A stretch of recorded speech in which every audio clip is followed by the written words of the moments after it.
Welcome back. Tonight's story will stay with you long after it ends. She was promised to a duke from birth.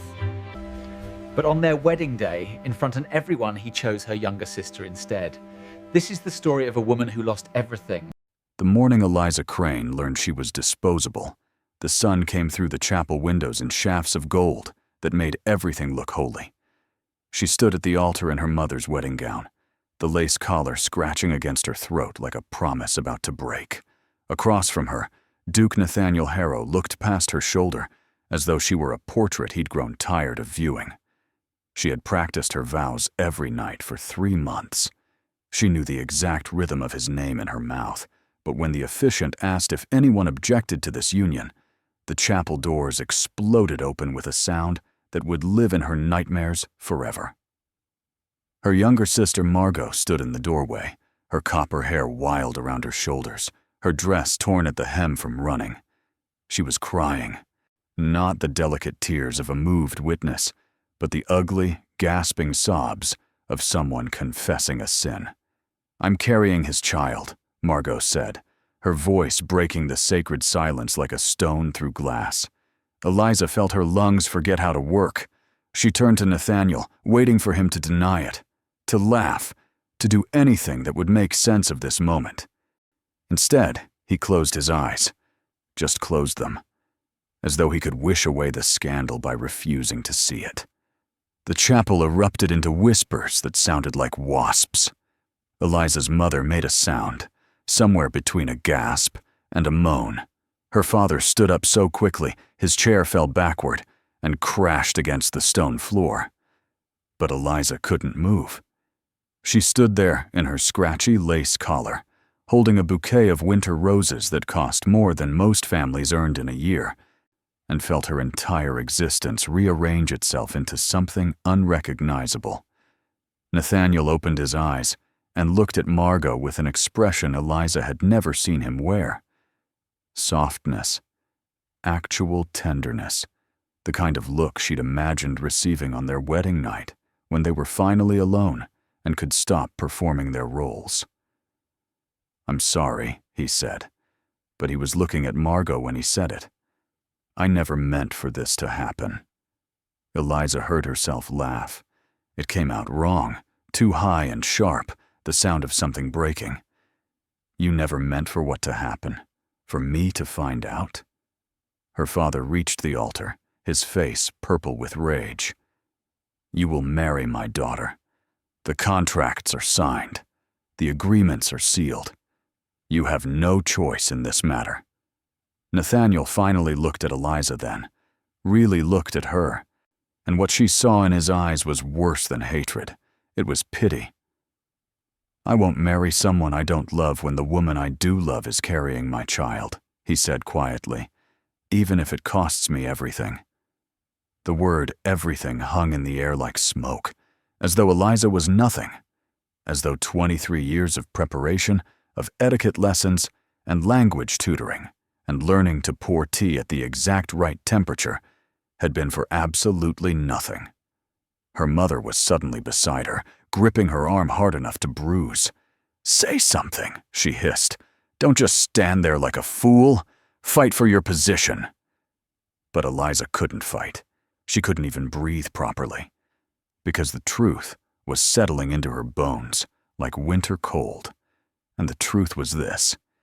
She had been promised to Nathaniel Harrow since she was 6 years old. She had shaped her entire life around becoming his Duchess.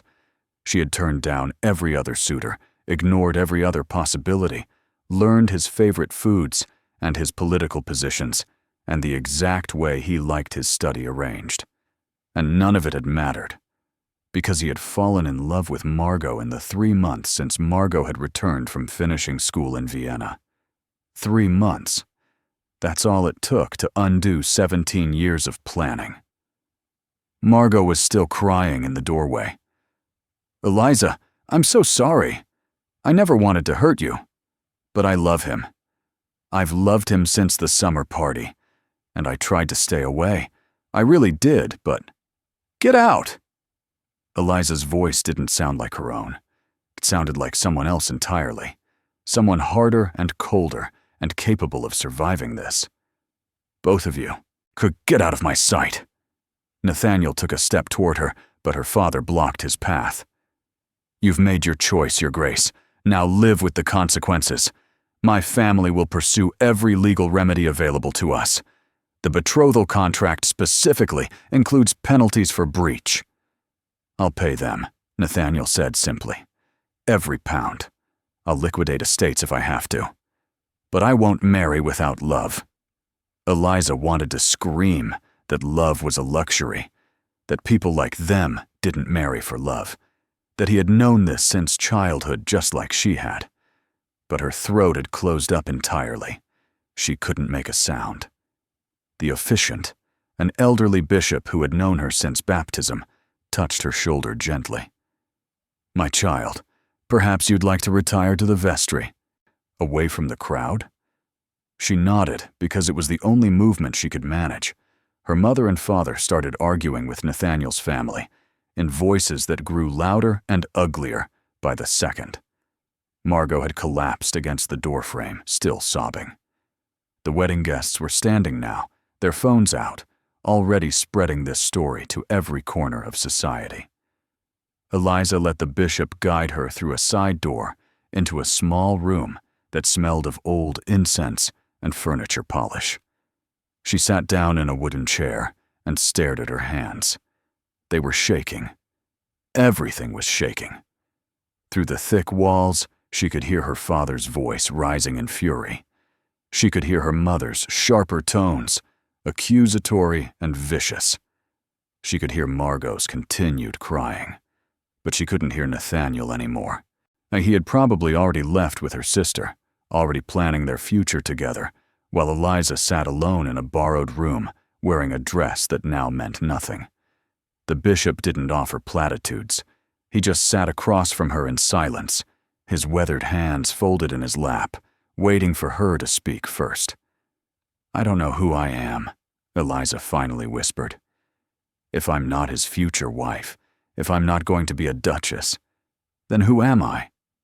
The question hung in the small space between them, and the bishop, wise enough to know that some questions don't have immediate answers, simply nodded.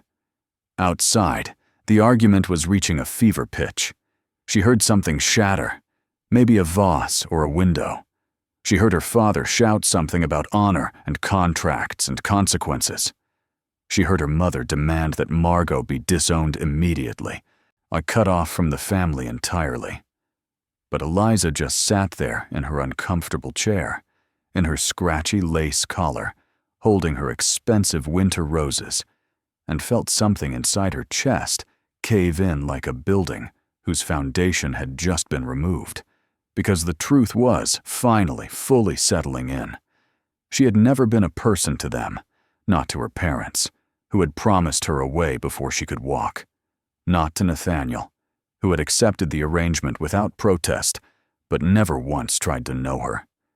She had been an asset, a contract, a political arrangement wrapped in white lace. And now that the contract was broken, she had to figure out what she actually was underneath all those years of careful preparation, if there was anything underneath at all. The bishop stood slowly, his knees cracking. I'll leave you alone, child. Take all the time you need. When he left, Eliza finally let herself cry. Not the delicate tears expected of disappointed brides, but deep, wrenching sobs that shook her entire body. She cried for the girl she'd been, who had believed in promises. She cried for the future that had just evaporated. But mostly, she cried because she realized she wasn't even crying over Nathaniel himself. She was crying over the loss of her purpose. 3 weeks after the wedding that never happened, Eliza discovered that humiliation had a specific weight to it. It pressed down on her shoulders every time she left the house, every time a former friend crossed the street to avoid her, every time a newspaper printed another speculative article about the Crane family's fall from grace. Her father had locked himself in his study for the first 5 days, so emerging only to shout at lawyers who couldn't break an ironclad betrothal contract that Nathaniel was willing to pay any price to escape. Her mother had taken to her bed with what the doctor diplomatically called nervous exhaustion, but what everyone really knew was shame so profound it had made her physically ill. And Margot? Margot had vanished the night of the failed wedding. Nathaniel had taken her somewhere private, away from the scandal, probably to some country estate, where they could pretend the world didn't exist. Eliza spent those 3 weeks in a strange fog, going through motions that felt increasingly pointless. She ate because the housekeeper insisted. She bathed because routine demanded it. She sat in the morning room and stared at walls she'd looked at her entire life, and felt like a ghost haunting her own existence. But on the 22nd day, something changed. A letter arrived, not through normal post, but delivered by a private courier who refused to identify his employer. The envelope was thick cream paper, expensive, but unmarked. No return address. No seal. Eliza opened it in her bedroom with hands that had finally stopped shaking. Inside was a single sheet of paper with a message written in elegant script. Your sister is not pregnant. Meet me at the Ashford Gardens fountain at midnight if you want to know what really happened. Come alone. Tell no one. Burn this letter. She read it 7 times. Each word seemed to rearrange reality slightly, like looking at her life through a shifting kaleidoscope. Not pregnant. The 2 words that had justified everything, that had given Nathaniel permission to destroy her future in the name of honor and responsibility. Not pregnant. Her first instinct was to show her parents. Her second was to assume it was a cruel prank.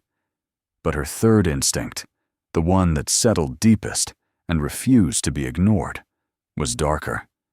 It whispered that she had never actually seen proof. Only Margot's tear-stained confession and Nathaniel's immediate acceptance. What if there was no baby? What if there had never been a baby? The question opened up possibilities that made her feel sick and electric at the same time. Because if Margot had lied, then everything that followed was deliberate, calculated.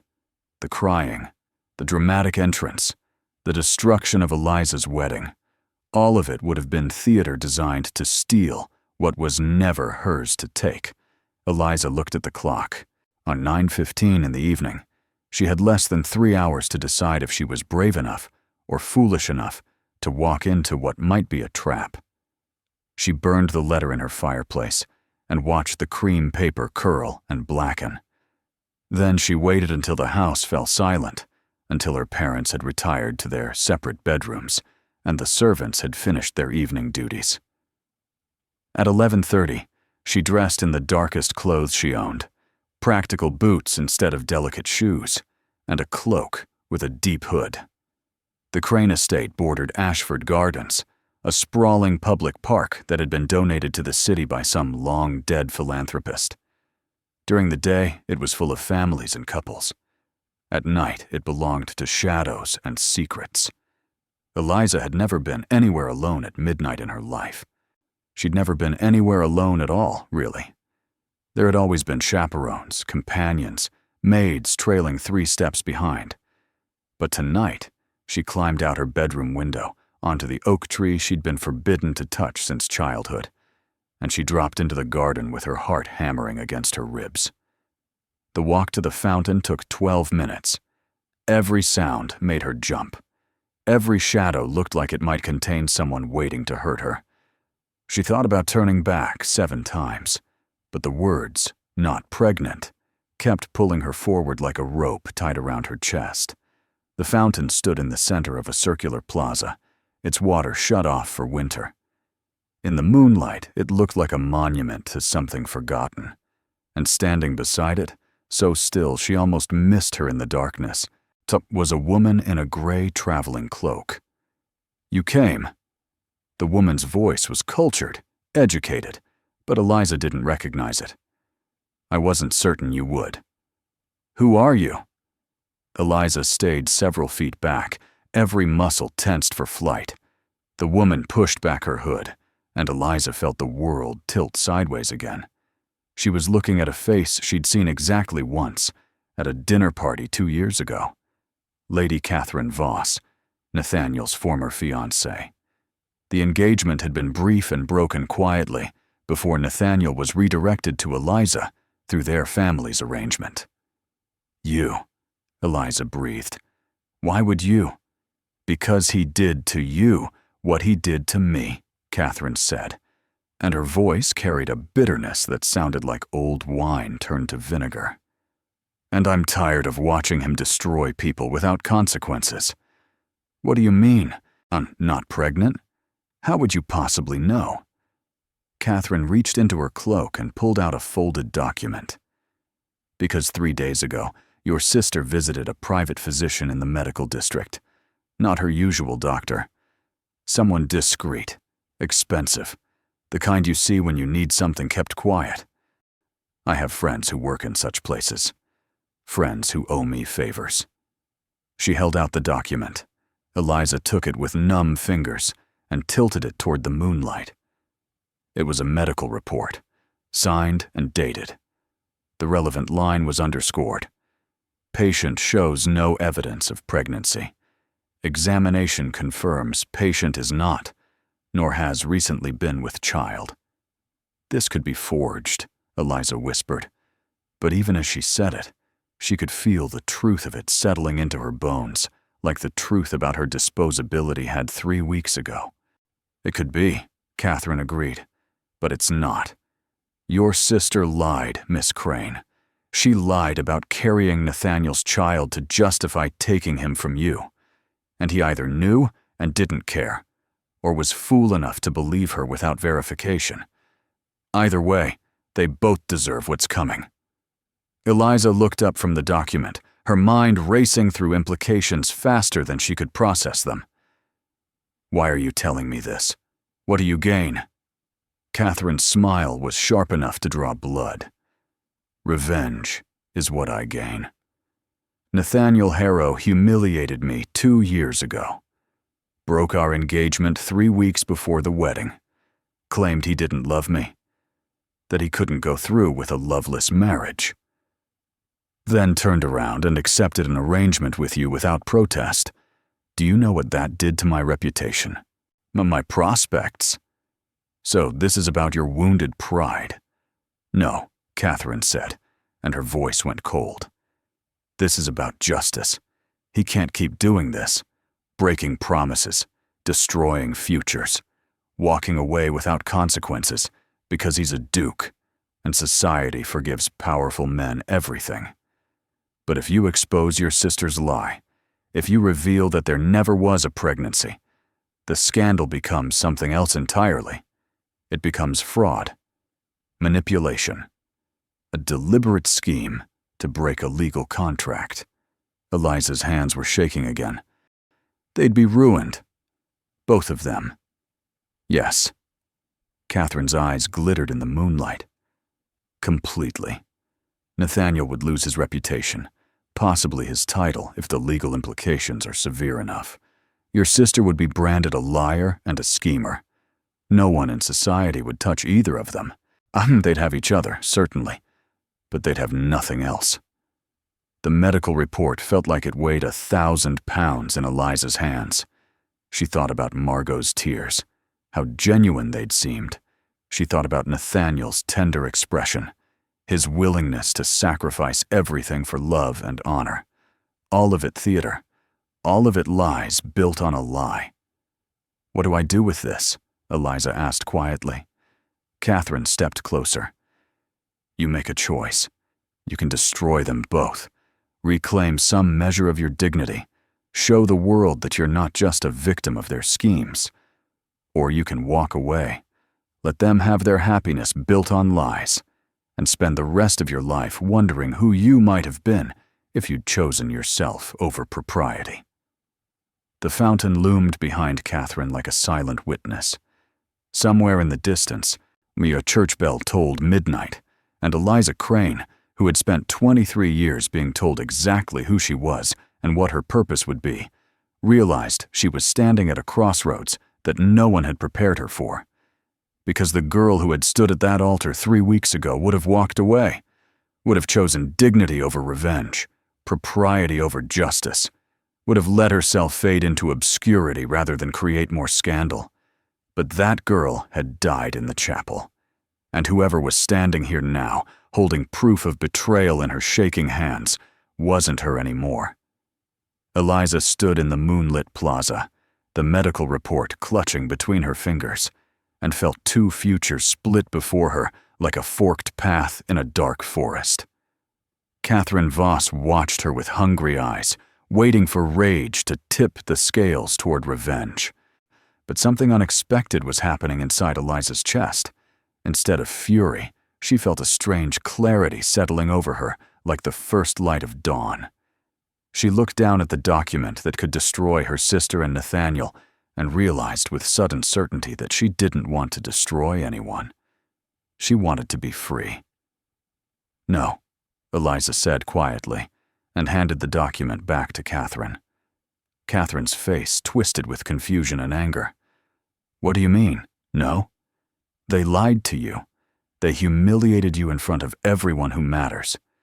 This is your chance to make them pay." "I know what they did." Eliza's voice was steadier than it had been in weeks. "But using this would make me exactly what everyone already thinks I am. A scorned woman obsessed with a man who never loved her. And the truth is, Lady Voss, I don't want revenge. I want something you can't give me. And what's that? A life that's actually mine." Catherine stared at her like she'd started speaking a foreign language. "You're a fool. You'll be nothing without the Harrow name. Your family's finances depend on that union. Your social standing is already ruined. Without revenge, you have nothing." "No," Eliza said, and felt something powerful unfurl inside her chest. "Without revenge, I have everything. I have choice. I have freedom.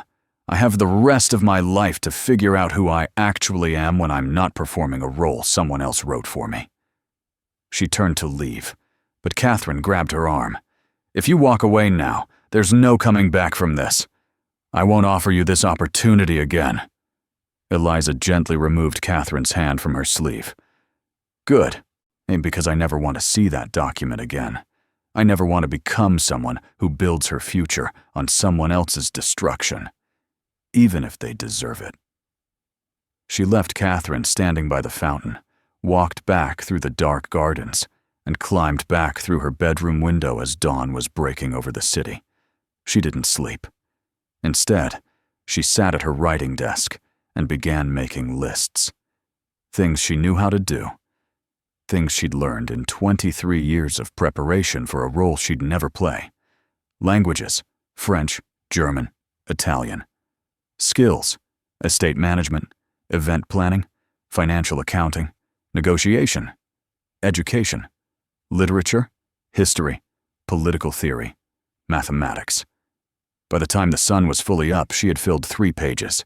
And looking at them, she realized her mother had been wrong about one crucial thing. Well, Eliza wasn't ruined. She was educated, capable, and no longer bound by a contract that had defined her since childhood. She was, for the first time in her life, unmarketable, which meant she was finally free to find her own market. The plan came together over the next 2 weeks. Eliza had a small trust fund her grandmother had left her, money her father couldn't touch because it was in her name alone. It wasn't a fortune, but it was enough to rent a modest apartment in the city and sustain herself for several months while she figured out her next move. She told her parents on a Tuesday morning over breakfast her mother had finally come down to share. Her father's face turned purple. Her mother actually fainted, though Eliza suspected it was more theatrical than genuine. "You cannot live alone," her father thundered. "It's unseemly. Impossible. What will people say?" "They're already saying I'm a jilted fool," Eliza replied calmly. "I might as well be a jilted fool who's doing something interesting with her life." "And what exactly do you plan to do?" her mother asked weakly from the sofa, where she'd been revived with smelling salts. "I'm going to start a consulting service. There are dozens of newly wealthy families in this city who have money, but no idea how to navigate society. They need someone to teach them etiquette, protocol, how to host proper events, and manage estates. I've spent my entire life learning these things. It's time I got paid for the expertise." Her father laughed, but it sounded forced. "No one will hire you. You're scandalous." "No," Eliza corrected. "I'm notorious. There's a difference. And nouveau riche families don't care about scandal. They care about results. I can teach their daughters what I know. I can help their families avoid the social mistakes that mark them as outsiders. I can offer something valuable." She moved out 3 days later with only what she could carry. Her parents didn't help. They barely spoke to her. But as she closed the door on the only house she'd ever known, Eliza felt lighter than she had in months. The apartment was small, just 2 rooms above a bookshop in a respectable but unfashionable neighborhood. It smelled like old paper and coffee from the cafe next door. It was perfect. Within a month, she had her first client, a shipping merchant's wife who wanted her daughter to be accepted by society, despite their lack of pedigree. Eliza charged what she knew she was worth and delivered results. Within 3 months, that daughter had received invitations to parties that would have been closed to her otherwise. Word spread, quietly at first, then faster. Eliza Crane, the jilted bride who'd turned humiliation into a business, the woman who knew all of society's secrets because she'd been raised inside them. She was scandalous, yes, but she was also useful. And in a city where new money was flooding in faster than old money could keep up, useful was more valuable than respectable. 6 months after the wedding that never happened, Eliza was sitting in her small apartment, reviewing her accounts, when someone knocked on her door. She opened it to find Margot standing in the hallway, looking thin and pale, and nothing like the radiant girl who'd burst through chapel doors. "May I come in?" Margot's voice was small. Eliza considered closing the door. Instead, she stepped aside and let her sister enter. They sat across from each other at Eliza's tiny kitchen table.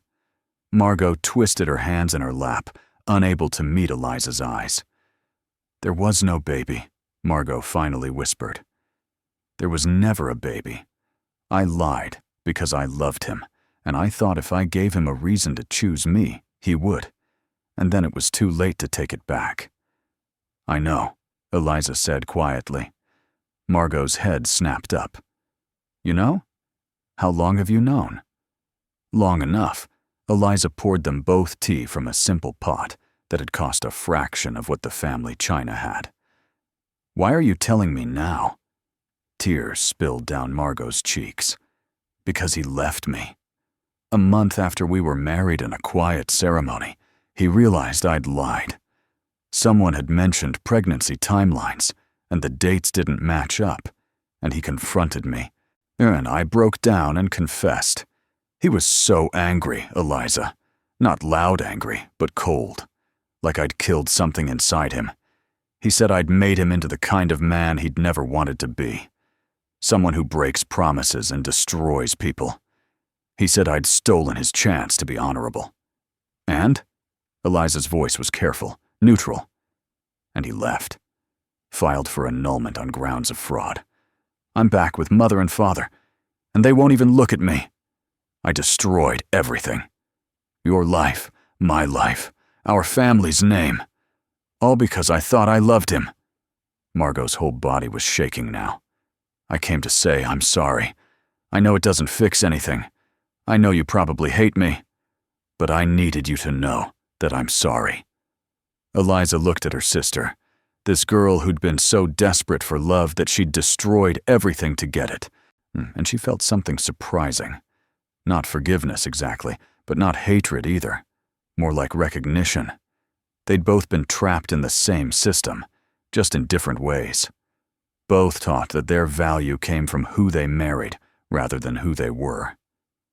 "I don't hate you," Eliza said finally. "I'm angry and hurt.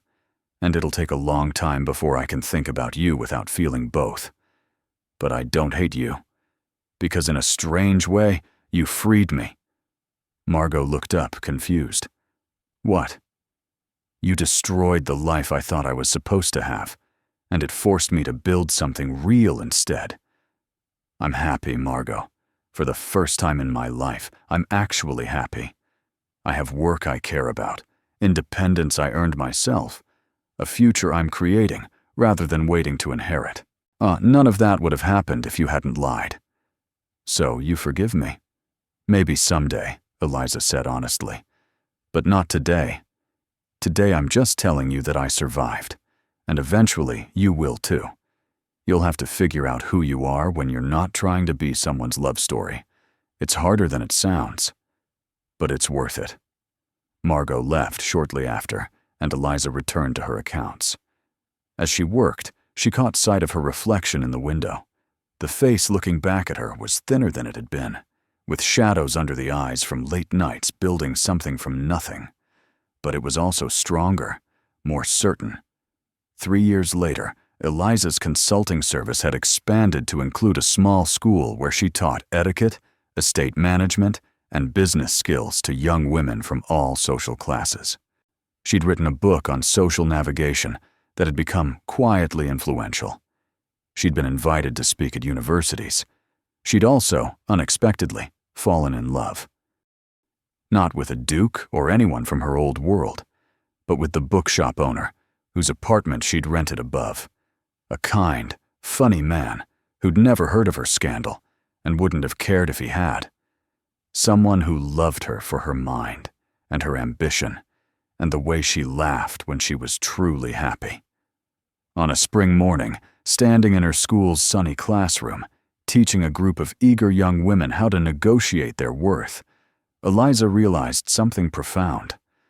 The girl who'd stood at that altar in her scratchy lace collar had been half-formed, waiting for someone else to complete her story. But the woman she'd become had written her own ending, and it was better than any fairy tale she'd been promised.